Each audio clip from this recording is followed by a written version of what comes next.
นะครับใช้เสียงให้เบาลงนิดนึงให้เสียงให้เบาลงนิดนึงนะครับเพราะว่าเดี๋ยวสปีกเกอร์จะได้พูด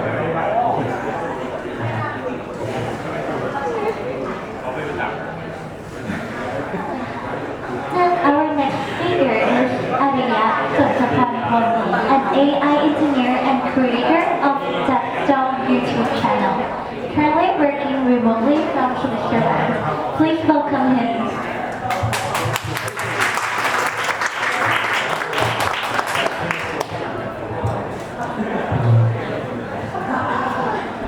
Hello. Greeting everybody. So let me just start by briefly introduce myself and talk a bit about my background. So in 2024, around 2 years ago, I was working as a machine engineer at Maker4 startup in Thailand. And I had worked there for like over 2 years. I had learned a ton of stuff there, but then eventually I feel like I hit the threshold. I was going nowhere with the fact that the company was an early stage startup, so the company size and then product line, they were quite limited and then quite small. So at that point in time, I was feel like, okay, it's one time that I have to step up my game, I have to develop myself and then try to explore the world and then going beyond Thailand and find global opportunities. So I made a hard decision back then to quit my job and then begin the job search journey. And then that journey eventually led me to who I am right now. So let me just show you a bit about the stats during my job search. So I applied to over like 130 plus companies around the world. And then eventually I got 9 interviews from 5 countries across the world, all the way from French, Germany to our Asian neighborhood, Singapore and Japan. I know that the number is not quite impressive because if you like take the 9 even divided by 130, so that is like less than 10%. But that kind of the reality of finding globally remote jobs is quite a lot harder than local ones. But what mattered the most is, of course, I got the job offer from Switzerland company, and then that is what I am doing right now. Hello again. My name is John. I am an AI engineer working at the startups, the Swiss startup. We work in blockchain and AI industry. And recently, around a few months ago, so started my content creator journey. I started the channel Just John, mainly on YouTube and TikTok, to talk about share knowledge about my job search journey, and then to talk about the tech and career as well. So just one fun fact. Some of my videos on the channel that talk about international jobs kind of getting more views after we know the election result last week. So probably some people are thinking like, God damn, we are doomed because they need to move out from Thailand. Okay, just a fun fact. Then let's go to the agenda for today. So my main goal for this session is to give you a concrete to-do list to go global. So we're going to start like very high level, how to go global. There are multiple ways you can do it. And then how to prepare yourself to set yourself up for the success in the global job search market, and how to find the global jobs actually. And then hopefully we have some time for the Q&A. So this session is not going to be a technical, but I promise you it's going to be really practical if you are interested in job search.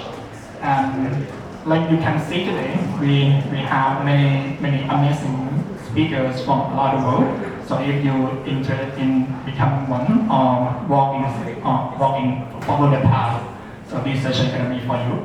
I'm going to provide you with the information that you need to get started. So let's talk about how to go global. There are 2 main paths that you can choose to go global. The first one we call expat, and the second one we call nomad, or some people also call digital nomad. It's actually the same thing. And for the expat, so basically you move to the new country and then you live there. So it's kind of good gonna be a really good experience that you have the opportunity to immerse yourself in a new culture or new environment, like getting to know more and more people. But of course, there are pros and cons for everything. So for the challenge, the main challenge for expat gonna be like you need to find a job that can sponsor you the work visa. It sounds like it's simple in the sense that it's just a visa, but it's kind of complicated topics on its own and kind of challenging as well, I would say. And then on the other side, we have the nomad. So nomad, basically, you are the remote worker. You're free to live anywhere in the world, in country of your choice. But the main con for being nomad is like, oftentimes you're getting paid less than compared to expat. And then that actually comes from the fact that those remote companies, they kind of leverage the fact that they are a remote company in the first place, which is they can hire people from anywhere in the world, and then that often means they can hire people from lower cost of living country or lower income country, like Thailand, for example. So like, let's use me, for example. So in Switzerland, the cost of living is like pretty much higher than Thailand, but even that less amount of money that they pay me is still considered quite a lot for Thailand because we have a lot lower cost of living. So that's the main reason why you often get paid less compared to expat, but it's not a bad thing at all. The main challenge for a nomad is going to be like you have to compete against the world because basically anybody in the world can apply to the same job they apply. So that's the main challenge for becoming a nomad. And yep, obviously I am a nomad. So last year I traveled to live in about 4 countries. On the way from Morocco with very rich historical background to the very futuristic country like Dubai, city like Dubai. So yeah, I didn't mean to brag, but it's just like it's kind of privilege, let's say, for the remote worker, like so you can work while traveling. So hope I can convince some of you guys. So yeah, for this topic, I would say you can pick either one of them. You can pick the one that kind of feel right to you based on your own life or personal constraints. And then either choice is great and it's a good opportunity to explore the world. Then let's say you already got convinced and you're kind of interested in finding the global jobs. So what you need to do exactly, how you can prepare yourself. There are 3 main things that you have to practice and then try to perfect them. So in order to increase the chance of getting hired in the global company. So first is the language. Second can be the portfolio and the profile. So I will go into them one by one and then explain in detail what you need to do. So for language, most people ask me about this question when it comes to language or remote work.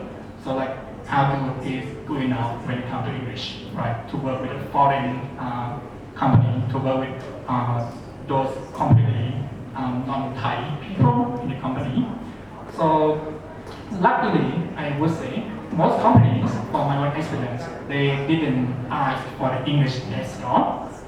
So just a side note on that, so there is only one company from 130 that asked for TOEIC, the Japanese company for some reason, that's it. But the rest like they don't care at all. So that's a good thing. So you don't need TOEIC, TOEFL or whatever to land a job. So their main criteria is going to be like if you can make it through, if you can pass the interview, so that means you are ready to work, you are good to go. So that the main criteria, then for me it kind of makes sense, make a lot of sense. So to answer the question, so the question is like just pretty straightforward. So you need to be good enough to pass the interview. Then under the hood, that often means you need to be able to understand the task and then communicate back and forth about it to get it done among the team. I want to put a little bit more things in here. So it's gonna be really a big plus if you like your English is kind of good enough to such that you can you'll be able to improvise some things. Because like during the interview, it's often come into like really high pressure, and in those atmosphere, you often feel like your brain will get blank, and then you forget all the answer that have been prepared for days. So if your English is good enough, such that you can improvise something, so that's gonna be a really good signal that you are good enough to start the job search. Then, so the question is like, if your English is not ready, it's not good enough, how you can practice or how you can improve your English. So of course there are like 1,000 ways to improve, to learn English, and then the list go on. But this session is not about learning English, so I'm gonna talk very briefly about like how you can do that practically as AI engineer, software engineer people. So I would suggest try to use it in your daily life, use it every single day. So when you're learning new online courses, try to do them in English. Searching the internet, watching television, do them all in English. That's gonna help a lot. And then for practice speaking, so I suggest try to talk to real people. Try to find some native speakers that you can talk with that can really help you improve. And also find those English practice apps like Elsa Speak, Duolingo, or whatsoever. They are so quite useful. So that are two main ways that I would suggest to improve the English. Then the second topic gonna be not second topic, but like under this prepare yourself. So gonna be about the portfolio. So the main goal for building the portfolio is like build the projects that actually get you a job and show them to the employers. Sorry. So every decent project that I know consists of at least 3 parts, I would say. So there are business, technical, and presentation. And from my own experience, and especially one with, I talk to a lot of technical people. I would say technical people because they often like lack of at least one of these perspectives. They often lack of the business part or presentation part that make the project like not that impactful enough, understandable enough. So I would say I will go through each part, then tell you exactly what you need to do exactly, and then you can adapt this knowledge to build your next project so that you can improve the chance of getting hired. So the most important part is going to be the beginning with the business part. So the main goal of this part is like you need to find the problems that is worth solving in the first place. So many people kind of get this wrong in the very beginning because they kind of just doing the project from the courses that sometimes not valuable for the employers.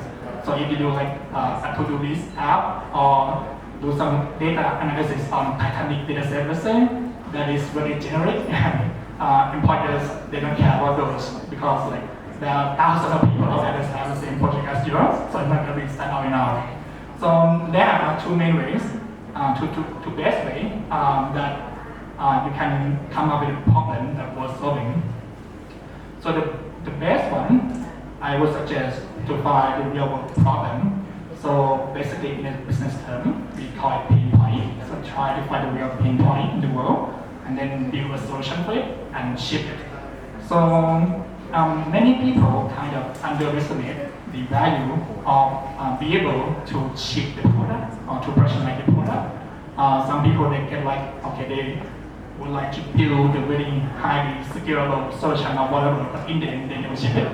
But in terms of if you're looking from the employer's perspective, your potential employers, shipping the products is like a crucial part of the project because it's let them know that this guy, us, we know the value of the product that you build, we know the value of that important to the business. So that's really mean a lot for the project. Then gonna make it pretty much stand out from the crowd. But it's quite understandable if let's say since we are building projects to get a job done, to get hired. So sometimes I would say it can be a waste of time if we try to thinking about the real world problem, try to finding the real world problem, but in the end you got nothing, and then that kind of a waste of time because like if you're in a job search, you're gonna have like some time constraint that you need to like do something that matter. So I would suggest the second approach, which is not as good as the first one, but I think it's still quite decent. So I call it a skills in demand approach. So what you need to do is like you go through those job boards like LinkedIn, Glassdoor, Indeed, whatsoever, and then try to search for your particular role, and then try to read the job post, the job description, and then go to that, allow like 10 or 20 job posts, and then for each one of them, you take note of the skill that you encounter. So in the end, you will find the most common skill that got mentioned from those job descriptions. And what you can do with them, you can throw these skill to ChatGPT and try to like, get the project idea out of it. So this way, it's kind of guaranteeing that the skills that you learn from doing the project are actually in demand in the market right now, and that will potentially increase your chance of getting higher. So this is the two basic approach that I would suggest for anybody to look for the project idea. I'm going to do next. Then about the technical part, so it's about the executing properly. So since we are the like technical people, and many technical people here, so I don't want to dig into like how you code, how you can like building those stuff. It's kind of very specific to the project. But what I would say, so at least try to make it end-to-end or make it production ready. And in terms of when it comes to AI projects or data projects, it often means start from the raw data, then do those data processing, creating stuff, building data pipeline, try to do everything, and then push it to the end to end with the deployment. And then that often means deploy on the cloud to make it production ready or secureable. So if you look from the perspective of the employers, so we don't want the guy who can do everything, right? Because that is very valuable, because if you can hire this guy, so he can do basically everything from start to the end. So that pretty much makes sense for the company to get to hire people with this kind of project. So I would suggest ask this question. So if this project is really done and work, how will it look like? Or how will user or customer interact with your solution? So answer the question and then try to build the solution in such way. So make your solution, your project much more valuable. And the last part is like the presentation part. It sounds like a small part, but for many technical people, they kind of take this part for granted. So it's like we don't emphasize enough the importance of present your project, presenting your project. So I would say at the bare minimum, you should publish your project on GitHub and then write a good README. With the help of LM, I would say you can just one prompt it and then do a good, with a good decent README. So please do that at the bare minimum. And then the rest can be like, I would suggest writing some blog about your project, or make a video on YouTube to demo your project, and then post it online. Because when you post them online, put your project online, it's increase the awareness, increase the impression from social media. And who knows, many potential employers are the ones that that see your projects online. And then that probably going to increase your chance of getting hired as well. So it kind of increase your awareness, and then that also means more opportunities. Yep, that's all three parts of project. So just summarize again. So just do all of them, your next project, and then that will set up your project for success. And the next part for prepare yourself is about the profile. So this part is about letting them know that you know how to work. There are two main parts or projects that I would like to talk about. So first, there are resume, and second is online presence. So for the resume, I would say it's a really topic on its own. So I would like to touch really briefly on a few important notes that you need to be concerned about when you're making a resume. But I would suggest you also like search for more information about how to write a good resume, because the list can go on like to do this for a resume. So at least it should look clean, simple, and professional. And the second point, we call it to make it ATS-friendly format. So the ATS is the software behind the scenes that most companies they use in the coding process. Then at oftentimes, this program, they do some filtering and ranking the candidate based on their resume. So to make the resume ATS friendly, that means to make the resume in the way that this program, this ATS, can read your resume perfectly without any errors. So it's kind of our responsibility to be aware of this fact that the first person in the company that read your resume is not a human, it's a software. So you should be able to build a good resume that can pass the software as well. And then the last part, so really important one, they will say is about the quantified result. And I have some good example here. So by quantifying result, that often means try to present your achievements with some numbers or with, in the numeric way. So I have a very easy framework that you can follow. It's called task, metric, and result.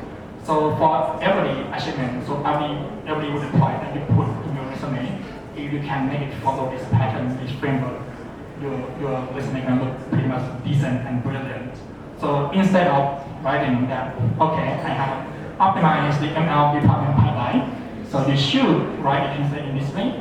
You reduce the model department time from 2 days to 20 minutes. And then by implementing the CI/CD with GitHub Action and Docker, and that enable weekly release instead of monthly. So you have a task, which is implementing the CI/CD with GitHub Action and Docker, and you have a metric, which is the quantified result part, and that is 2 days to 20 minutes. And then the last part is going to be the result that how this task impact the team. So it's going to be enabling weekly release. So this way, it can tell a lot to employers or to HR that first thing, you know the KPI, you know what matter in your project, what is the main key metric you have to keep in mind when doing this, and you know how to present them, and you know the impact that you made from doing the project. So that means a lot. So if every employer can follow this framework, you're going to be very brilliant. So that's a quick example for a good resume. So at least it should just look really plain and stupid like this, just like a white background with a black font, and then do it in a second column. So as I mentioned already, so there are a lot of to do this for a resume to be a good resume, but at least it should look like this, and then you're going to be good to go. And then the second part for the profile is about the online person. So I would suggest you build a LinkedIn profile properly. It should not be limited to LinkedIn only. It can be on the platform that you prefer. For example, if you like to do the make video, you can make it YouTube or TikTok as well. So the main point for online presence is you increase the awareness, and then more awareness also means more opportunity, so that your potential employer will reach out. Or sometimes it also means the business opportunity that can lead you to a lot more and more opportunity in the future. So I think having online presence is quite crucial in this world that very high competitive. So the next part for this session is going to be so let's say you already have a good resume, you already have a good profile. So how exactly what you need to do exactly to find global jobs? So you need to know about two main types of job boards in this world. They are major job boards. So these categories they include those LinkedIn, Glassdoor, Indeed, and whatsoever. So they are really well known and have hundreds of jobs in those platforms. But sometimes they often mean there are too many of them, and sometimes can be really overwhelming in the sense that you couldn't find a job that right to you just based on purely on their algorithm that they have to suggest for you because there are too many to search for. And the second type of job board, we call it niche job boards. So this category is like those websites that call we work remotely, remotely, and remotely. So these are the job board or websites that have less, significantly less amount of number of jobs, but they are more specific to certain field or to certain area. So for example, these three job boards I mentioned here, they are completely for remote job boards. So most of the jobs in here are going to be like globally remote. So you're more likely to find jobs that kind of align with your interests much more better than the major job boards. So the point, what I'm trying to make here is you don't need to pick only one of them. You should technically use both, but with some strategy. So for nomad people, I would suggest you focus on niche job boards for remote workers because you will have more probability to find those globally jobs.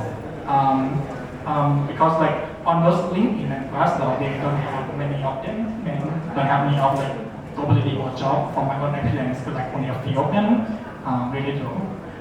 And then for expat people, I would say you should focus on the major job boards because unfortunately, we don't have that is no good platform for expat jobs specifically.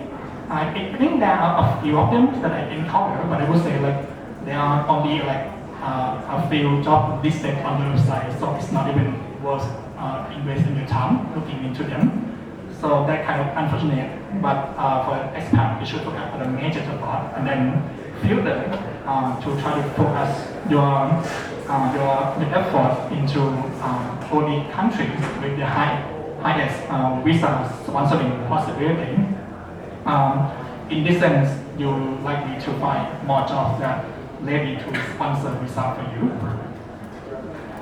So I have built an application called Job Grants. I kind of solo everything, and it's kind of a job search tool that help people find more global jobs easily. The number is a bit outdated since I made this infographic in January, but it's still quite relevant in terms of those results and percentage. So from using this app, there are so many people who are using right now.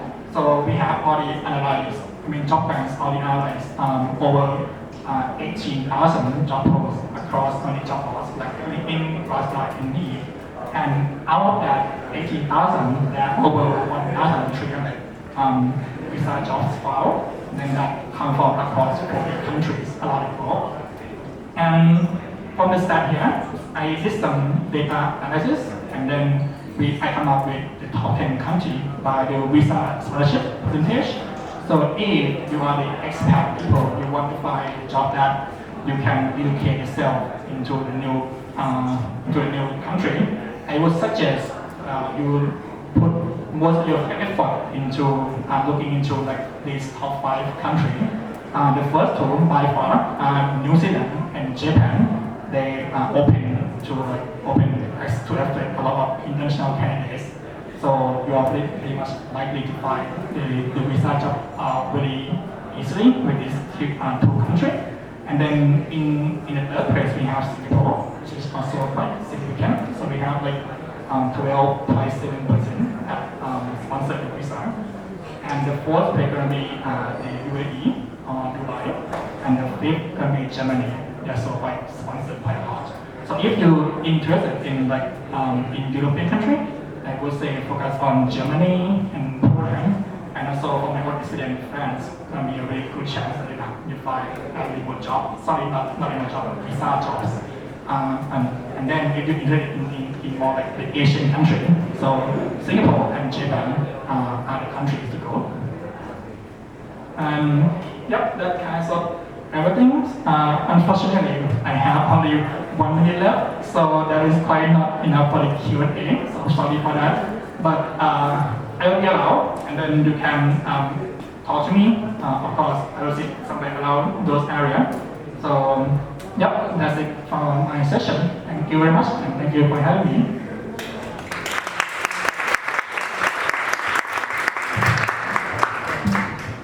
very much for that session. Please come to the center of the stage. Our host has prepared a gift for you.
ไม่อยู่ในเอ็กซ์ตร้าไง